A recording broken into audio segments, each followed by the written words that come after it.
I'm going to go over the steps to assemble the SunJoe SPX3000-XT1 pressure washer. The trigger gun holder slides down on the side and you need to snap it in place.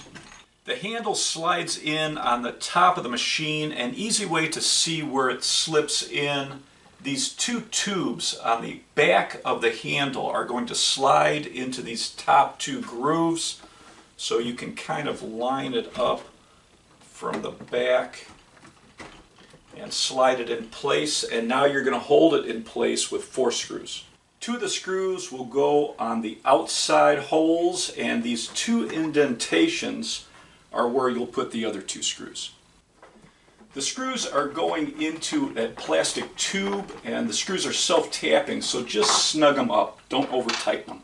The hose holder will slide on front over these 2 tabs, and this tube is where you'll hold it in place with 1 screw.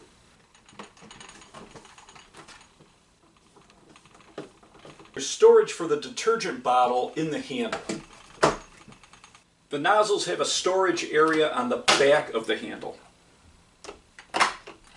The spray wand holder goes on the bottom. It has a slot for 1 screw to hold it in place. There's a tab that fits into a slot on the body of the unit.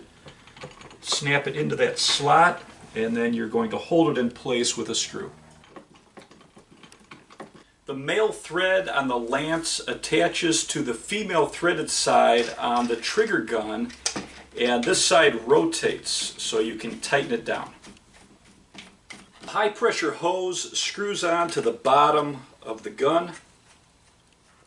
The other side of the hose connects to the back of the unit. The garden hose adapter screws on to the front of the unit.